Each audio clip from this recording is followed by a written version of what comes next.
Who out there needs love too? We know who that is. And who thinks this is the night? Ladies and gentlemen, oh my God, she's stunning. Samantha Fox, ladies and gentlemen. Hi, everybody.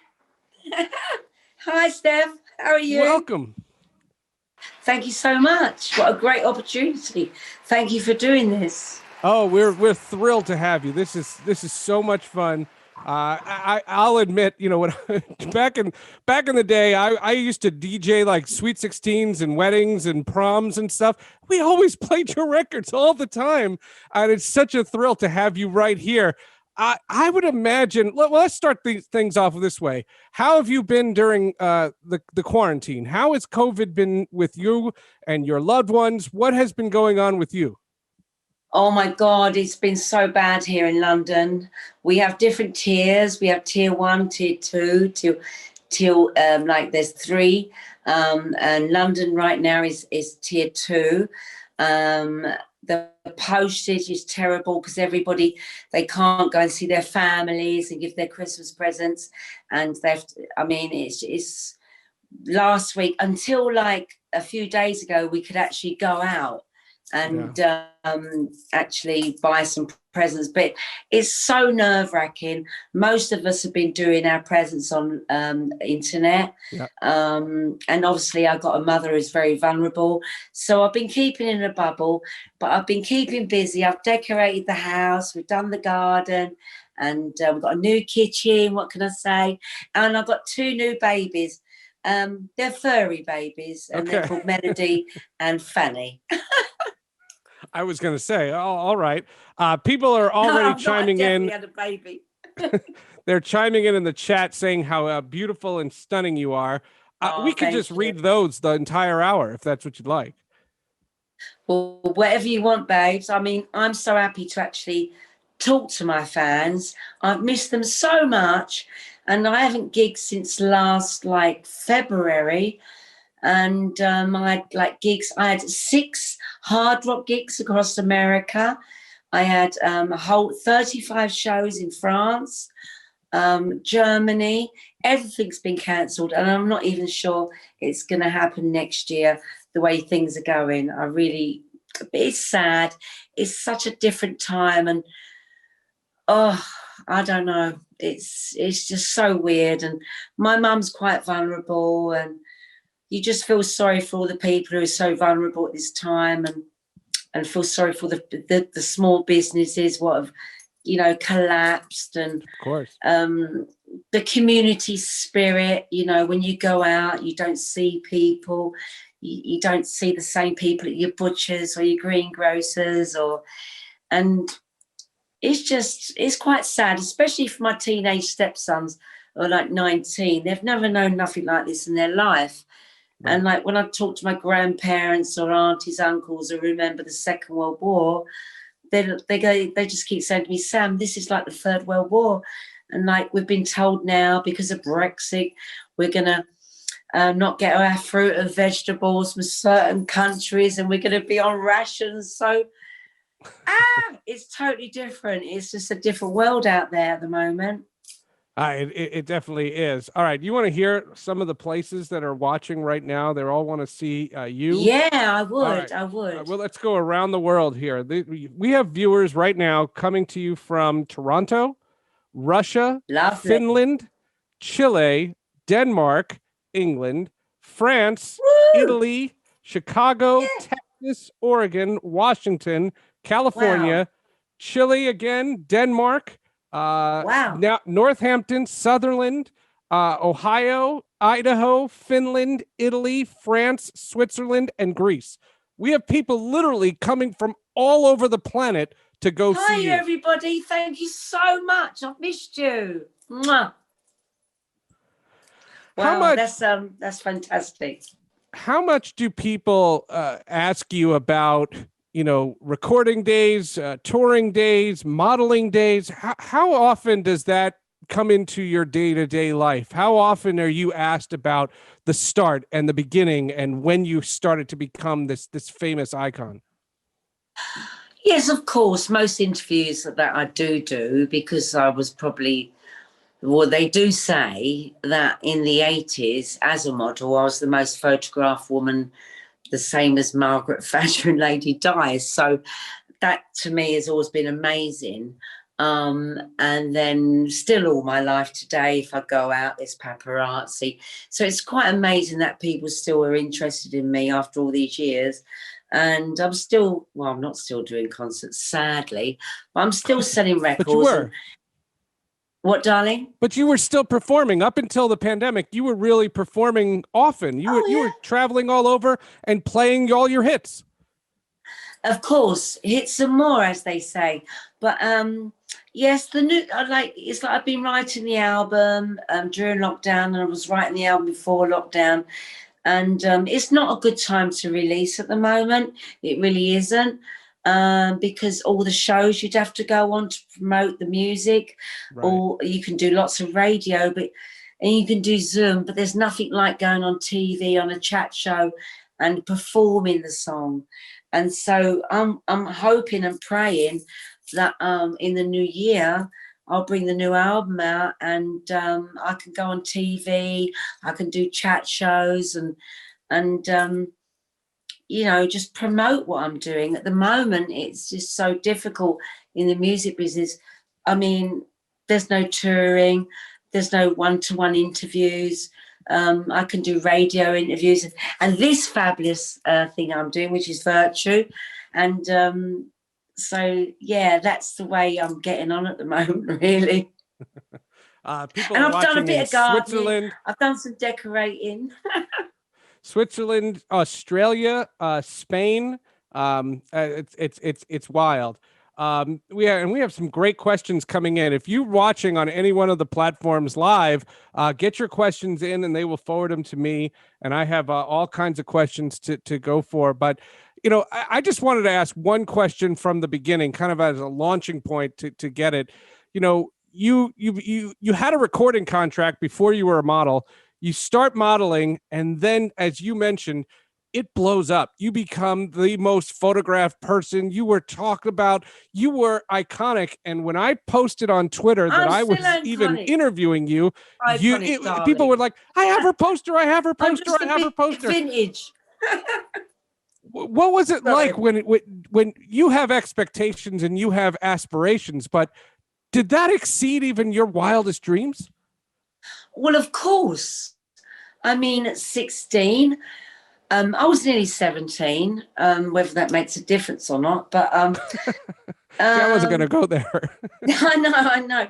But yeah, I was nearly 17, and then I entered a competition, and it was a glamour competition in swimwear and everything like that.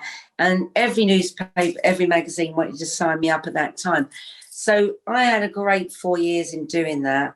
And some of the pictures that obviously that you're going to show, people will see that, well, I think, how many decades is it now? I mean, how old am I?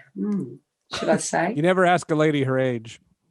Well, I'm 54. Although you could look it up on the internet. Nothing done. I can still do that.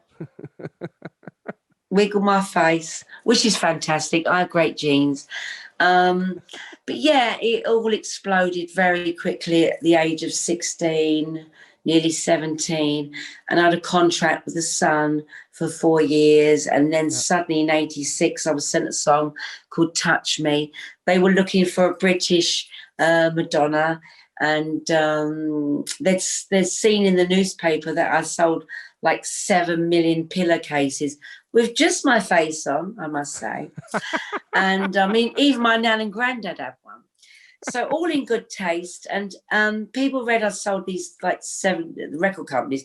Oh my God. And then I would be on chat shows and said that I've been acting since I was 5, singing since I was 5, been to 2 drama schools. So I went on an audition to sing Touch Me with lots and lots of girls. And I was famous as a glamour model at the time. And they were like, oh, wow, she can sing, she can sing. You know, if you're blonde and pretty, apparently you can't do anything else. And there and then I got a 5-album deal and did those fantastic 5 amazing albums, which sold me like 30 million albums worldwide. Wild. And then Breaking America was just amazing. It was like, because everybody in Europe wants to break America. I mean, you know, it's a big, big country. You have lots of great stars yourself. So to break America, especially when Britain felt that, oh, being a glamour model, I bet she can't sing. And there was all these rumours that it wasn't me on the record. So the first thing I did was I went to live in New York, and then I went on a 6-month tour with my band on a bus. And yeah, we did hundreds and hundreds of shows across America and obviously Canada, Montreal, and yeah. And it was amazing. We were selling out like 20,000 a night. And yeah, just can't wait to come back, really. But all the shows were cancelled this year. We were going to do most of the hard rocks in the States. And I'm really gutted about that. And I remember there was, I think it was on MTV when you came out and you had said that you sang on your records and you wanted to prove it because it was right after Milli Vanilli. Milli Vanilli had happened and you came out and said, that's me. And everyone bought it. And everybody, and you took the story, you took control of the story. And I remember seeing like MTV talking about, well, that's Samantha Fox. She's on it and she's on those records. Yeah, I mean, yes. I mean, it was harder in England for me, I must say, because I was so famous as a page 3 girl. And but I wasn't famous anywhere else in the world. So it was so important that when I came out with Touch Me, I mean, straight away I know Touch Me, you think, oh, but Madonna had Like a Virgin at the time, and I thought, oh, I've got to beat her. And I had a lot of competition when Touch Me came out. We had Cyndi Lauper and Madonna. I think it was 1, 2, and I was 3. And then we had Naughty Girls, and it exploded for me with Full Force. So, yeah, I mean, yeah, then I had to come and live in New York because, as you know, Britain's a very tiny little island and you're a massive country. And I had such bad jet lag, keep coming backwards each like week or month. Yeah. My record company rented me an apartment in New York. And then every day I was going all over to different states, doing radio promotion, club promotion. And I did that promotion with John Bon Jovi in Jamaica. And Living on a Prayer was a hit at the time. And yeah, it just exploded for me. And I was like, because there's been so many other English artists try to break America. I was like, yes. And all those people I'm not having to go at my fans, but the industry, oh my God, they were scratching off my records. They were saying, it's not her. What a crap record. And it went to #1, Touch Me, in 17 countries, top 3 in about, I don't know, all over the world. All over. And it's still being listened to today. All right, we have lots of questions. Let's get the questions. Let's go. And I'll read the person's name and who it is. The first one, I believe this is from Kaz. What was it like working with MTV back in the day? P.S. We love you, Samantha. Well, first of all, when I first went to America, my record company said to me it would be really, because they liked my personality. They found I was quite jolly. They loved my accent. And I became a VJ on MTV at first, which was a fantastic promotion. And I remember my first day, I had to introduce ZZ Top. And I went, hi, everybody, coming up now is ZZ Top. And then, it was really funny. But they loved the accent, and it went down really well. And so I worked with MTV as a VJ for a while, and that was amazing. And then I don't know, I just had to go live in America, because from that I had so much work there, and doing all the club MTVs in Daytona. Yep. And oh my God, yeah, presenting MTV. Downtown Julie Brown, who's from England. Yep. So as soon as I met Downtown Julie Brown, she was like Miss in England. We had a great connection, and did so much more with MTV, which was amazing. I mean, I miss MTV. I so do. All it is now is reality shows. But in those days, you turned on the telly, you could just listen to music all day long and see your favourite people. You know, I do miss those days. And I'm sure everybody watching will miss those days. Peter writes us and says, does being such a famous icon make it difficult to have a personal life? Not for me, because I try to keep my personal life as personal as possible. But there's certain things I love to share with fans to show that I'm a very normal person. Because a lot of people think that famous people are a little bit, I don't know. But what I like to share with people is that I'm a normal girl, the girl next door still, and nothing has gone to my head in all these years. Right. When I go shopping, people treat me like it's, especially in England, if I've got my baseball cap on and I'm in disguise, as soon as I speak, they recognise my voice and they start looking in my shopping trolley and they see a cake and they go, oh, I can't believe you eat cake. Yes, I do eat cake. But no, that's got to be on no, I social think media. I've been around quite a long time now, and it's really nice that people sometimes just walk past me, especially where I live locally, and go, hello, Sam. The Arsenal are not doing very well at the moment, are they? And no, they're not. And I go, no, we lost 2-0 to Tottenham the other day. And we it's like they know me because I've been around so long, and I try to keep myself as, let's say, my feet's firmly on the ground, and I have a great mother, and my mother is my rock, and she's always kept my feet on the ground. And she said, never change, because if you change, it's like changing a great recipe of a cake. Good for you. Good for you. You're an Arsenal fan? Did you say you're an Arsenal fan? I'm very sorry out there, but I am a Gooner. Yeah. I have relatives who are season ticket holders, and they go to all the games and they live and die with that. So. Oh my God, we lost to Tottenham 2-0 the other day. I'm very upset. I did see that, and I did not think that was going to be in the show. I did not think that was coming up. I used to play for Arsenal ladies when I was a teenager, up to the time I started modelling, because I kept having bruises on my shins. So when I got into modelling, lots of photographers said, I think you'd better give up this football because you're covered in bruises. Right. And in those days, there wasn't Photoshop. You had to look perfect. And yeah, I was doing Kung Fu at that age, and Taekwondo and all these kind of things. So, yeah, when I became a model, I had to give up all those sort of things. But so, yeah, I'm still into so much sport. I love sport. Absolutely love it. Josh writes us and says, any title for the new album? The title, well, it's been quite a long time now, so maybe it could be called... I don't know. There's so many great tracks. We could have Addicted to You. Ooh. We could have Forever, which is the name of my book. Because I believe I'm going to be around forever, whatever age I am. I'm still going to be around forever in people's hearts, in people's minds. Of course. There could be a song called, I don't know. Let's wait and see. Okay. The album's amazing, and I just can't decide. I'd like to put a single out just after Christmas to cheer people up, because Christmas can be so hard this year for everybody.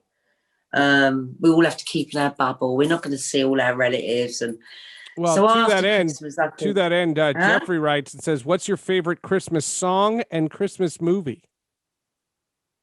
Jingle Bells. I'm only joking. My favourite Christmas movie, it's on every year, is The Sound of Music. Okay. I'm so sorry, but I've loved it since a kid.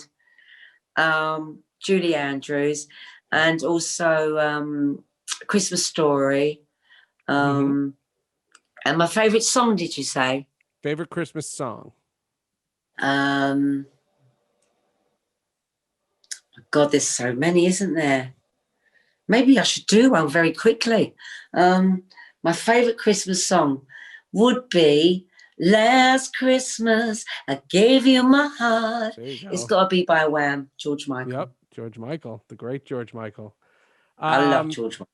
Miss him so much. Yeah, that's great to hear you say that. Mark says, love the idea of releasing a retro calendar of your glamour pictures for 2021. It's already released on my Fox shop. It's out there, baby. And it's amazing. You'll love it. Dimitri says, tell us about the retro calendar. Years. What genius made it? Well, I put it all together, obviously. It took me a long time. And I put something on Facebook and Instagram. And I asked all my fans, what was your favourite poster as a teenager growing up? Oh, boy. So I got lots of pictures. And then it gave me a good guess of what their favourite pictures was growing up. So I put it all together and it's available on my website for 2021. And I think it's amazing. It's amazing quality. It's something you have. For example, most calendars have the same picture on the front as they do on January. We've got a different picture on front and we've got a different picture on the back. And I'm even signing them and putting their birthdays in. And it's going really well. People are loving the new calendar. Oh.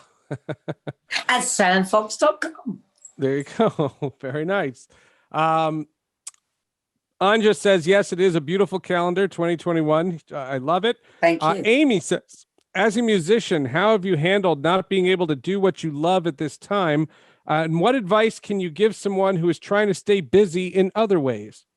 Oh, my God. I'll tell you what, it's been so frustrating for me because, as you know, I've been in this business, singing business, since 1986. It's a long, long time. And sometimes I remember back in the day, maybe 2 or 3 years ago when I was just traveling, I would say, oh, my God, I really need to be at home. I need a break. And now I'm like, I want to get out there again. And the good thing about it is I've written some great songs. I've decorated my house. I've done the garden. I've done all the things that I've needed to do in the home. That's kept me busy. And I don't know. I've been keeping busy. I'm not a girl to sit down. I'm an Aries. I'm a fire sign. And no, I don't sit on my butt all day. That's for sure. I'm always doing something. Yeah. Dimitri from Greece writes, how was it to sing with the legendary Freddie Mercury of Queen in that party in Kensington Roof Gardens? Hi, Dimitri. I know you very well. Mwah. Big kiss to you in Greece. Working with Freddie Mercury, that was the moment I think Britain took me seriously because it was an after party, Queen party from Wembley. And there was Annie Lennox there was George Michael there was Spandau Ballet, there was David Bowie, all these Eurythmics, all these amazing stars. And I remember standing at the front looking, thinking, I'm watching Freddie Mercury so close up, I can't believe it. Remember, I was still very young. Sure. And he pulled me up out of everybody and he said, what song do you know? And I went, do you know Touch Me? He went, not yet. And he said, do you know Tutti Frutti? He went, yeah, Tutti Frutti, oh, Roo. And we sang that. And then he went front page across, I don't know, all over the world. And in England, everyone's like, Sam Fox singing with Freddie Mercury. Oh, wow. You know, and then we became friends and, you know what happened. And it was just so sad. He became a hermit and nobody was allowed to see him, but we could contact him. And no, he was lovely. Was such a charming, wonderful, lovely man. And he's one of my most favourite performers in the world. There will never, ever be a Freddie Mercury. I compare him to like Elvis Presley. You watch Elvis Presley perform today, people can't even touch his socks, the same as Freddie Mercury. So to be pulled up by Freddie was like a dream come true, and then being front page of every newspaper. Thank you, Freddie. What do you think about the idea that Queen is back touring again with that young man Adam Lambert from Adam, American Idol? I like Adam. I really, when I watched the X Factor in American Idol, when I watched it, because we get it here in America, in England. Oh, look at me, in England. I found his image really different. I thought he had a great voice. He was different. He stood out from the crowd, and stars do sometimes have to stand out from the crowd. Sure. You know, they have to have something that little bit extra, that's something different. And I think he's doing a really good job. The movie just made me cry because Bohemian I found there was, I found there was a lot of loneliness with Freddie. And sometimes I wish I'd have met him earlier, because I think we would have been really good friends. And I think they should have showed more happy times with Freddie, because Freddie was so jolly and he loved having people around his house. He was a private guy, so when he had parties or people or dinner parties around his house, that was when he was the most happiest. Sure. And his personality was just amazing. Yeah. Oh, I have to skip. I have to get this next question. This is a great one. I'll get back to all the questions here, but Jeffrey writes, we all had posters of you on our wall. What posters did you have on your wall when you were younger? Ooh. Okay. It would be Debbie Harry, Blondie. Yeah. That classic picture with the bad written across. Yeah. I had Stevie Nicks, who I loved. Yeah. Pat Benatar, David Bowie, and I really liked rock at that time. So I had Motorhead on my wall, AC/DC, and then later on I became very good friends with Lemmy from Motorhead, which was amazing. Yeah. We wrote a song together and everything. I was like, ah! So, I was kind of a little bit of I still am a frustrated rock chick, but I love to do all sorts of music, pop, rock, ballads. And I think through the years, the people I've met have played on my albums, like Glenn Tipton from Judas Priest. And at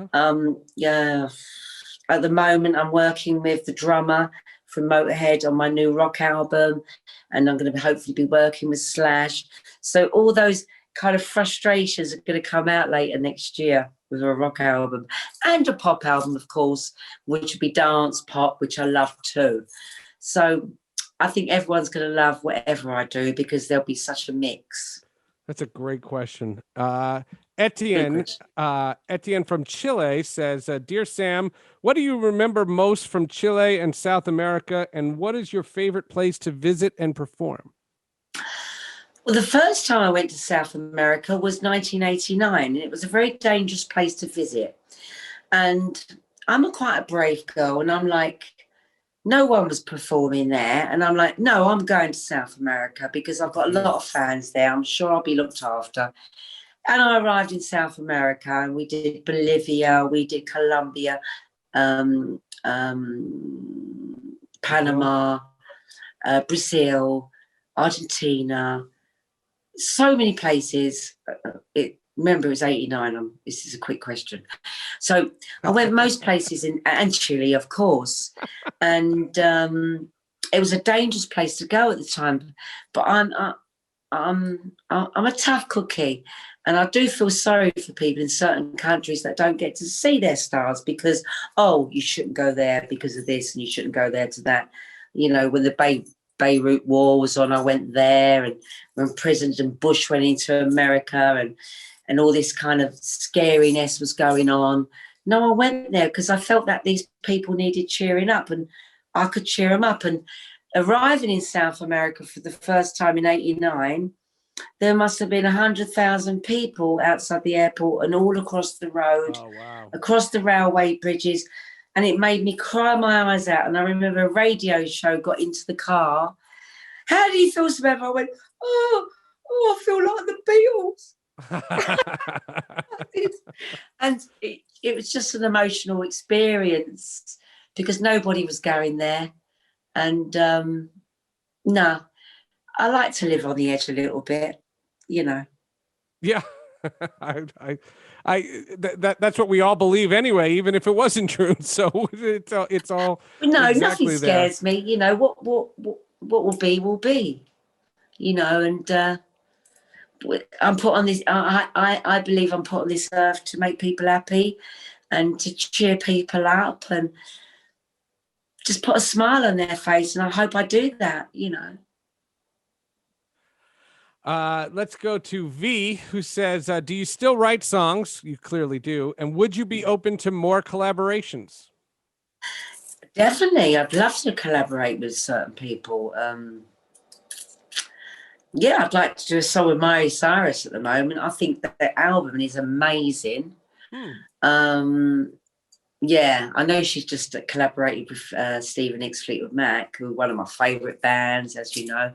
But I love her, and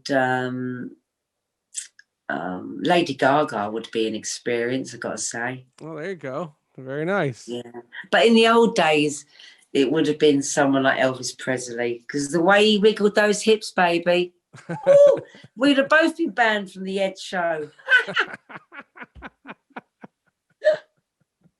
I love it. I love it.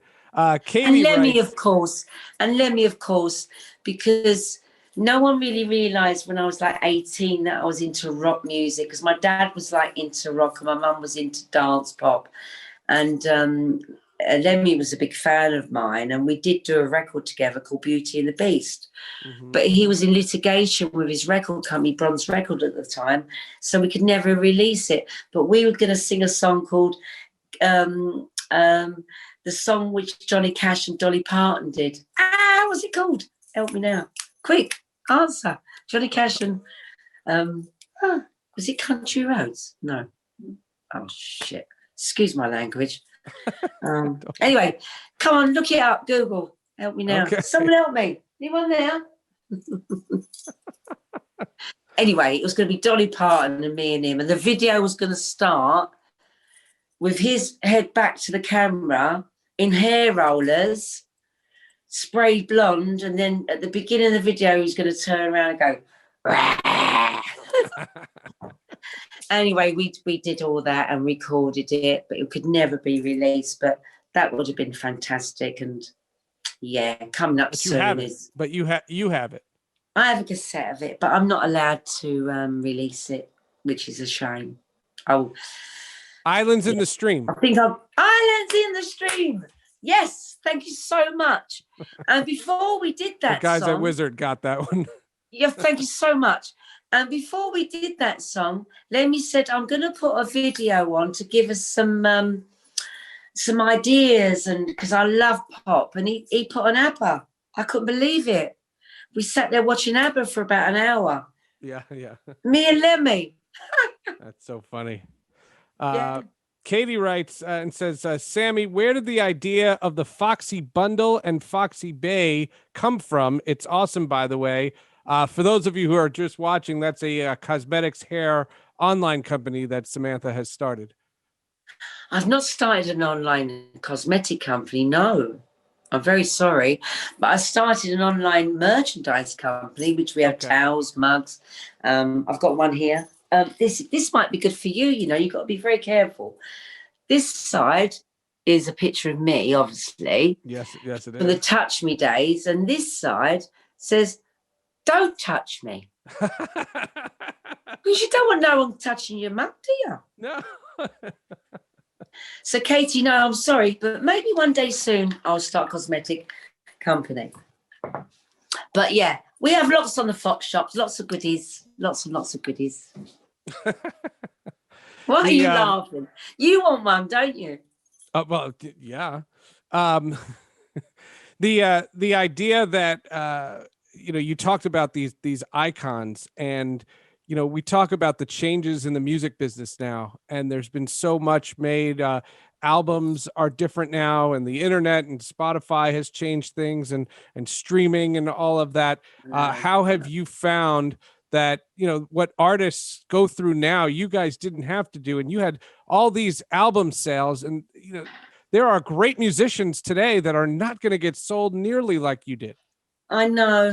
Back in the day, 80s and 90s in America, to get a gold album, you had to sell like 500,000. Right. And in England, it was like 100,000. Now in England, if you sell 10,000, you get a gold album. Really?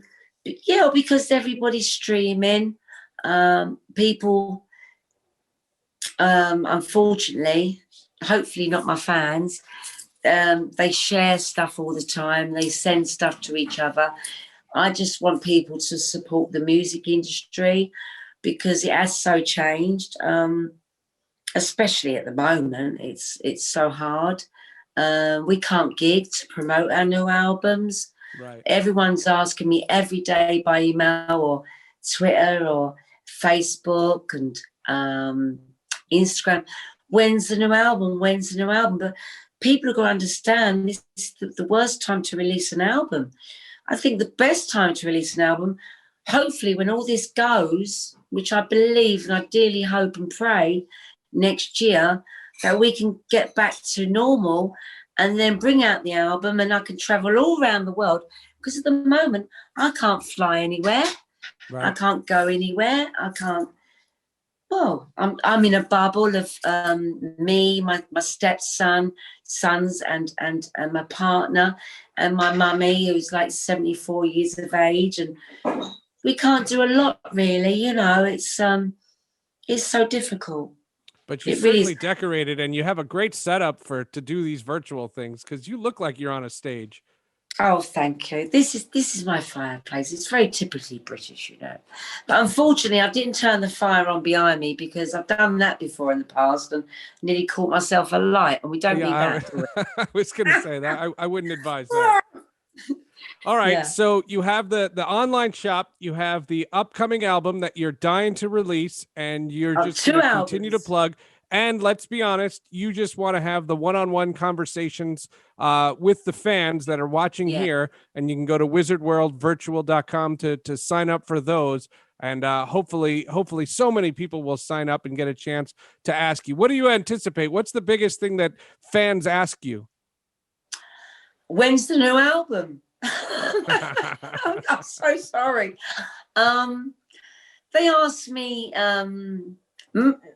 girls ask me a lot of things too. Like, first of all, they ask me what shampoo, what makeup, all the girly stuff. Ask you what shampoo? What shampoo do I use? What makeup do I use? I got all these notes. I never thought of shampoo. Well, you know, I've got good hair. And they ask me where do I buy my clothes and what makeup I use. And the boys ask me, how comes you still look so good at your age? And then you get horrible people saying, oh, I bet she's had Botox. And I go, no, I can raise my eyebrows, I can squint. And most boys ask me, they keep saying, I still love you. And even though I'm married, my wife loves you too. And I've grown up with you. Thank you for making me the man I am today. And thank you for looking after your fans and being so close to them, which I am. Whenever I do gigs, most of the Fox, if you're in the Foxy Army, they normally get backstage and see me. They're like my friends now. A lot of my fans are like my friends, and especially when I meet fans, when I come to the States, whatever country, they always get a great cuddle. They're always very nervous to cuddle me, but I give them a good cuddle, and then it breaks the nerves down, and they realize that I'm just very down to earth girl, you know. Yep. Well, as we kind of put a bow on this panel here, do you have one more message, goodbye message for everybody, and just some final thoughts? I'd like to say thank you for everybody watching, and there will be a chance for me and you virtually to see each other, to have some conversation together, and you can ask me some hopefully nice questions, questions that my mum, won't tell you off about. And you laugh at that. And I'd just like to wish everybody watching a really great Christmas and an even better New Year. And let's hope I'll see you somewhere in the world in concert very, very soon. Keep an eye on my website, keep an eye on my Twitter, my Facebook, and you'll know what I'm up to. And thank you so much for all your support over all these years. And I love you. Thank you so much. Ladies and gentlemen, Samantha Fox. That's great. Don't forget, wizardworldvirtual.com. Check out all the private messages, the autographs, the recorded messages, wizardworldvirtual.com. My name is Seth Everett. Make sure you check out the archive of this and all the other panels. For Samantha Fox, I'm Seth Everett. Thanks for watching Wizard World Thank Virtual. you, Seth. We will see you next time. See you soon, Seth. See you soon, everybody. I love you. This is John Glover, and you are watching Fandom Spotlight. Be sure to like, share, and subscribe. Lionel Luther recommends it. Have some fun. Follow your fandom.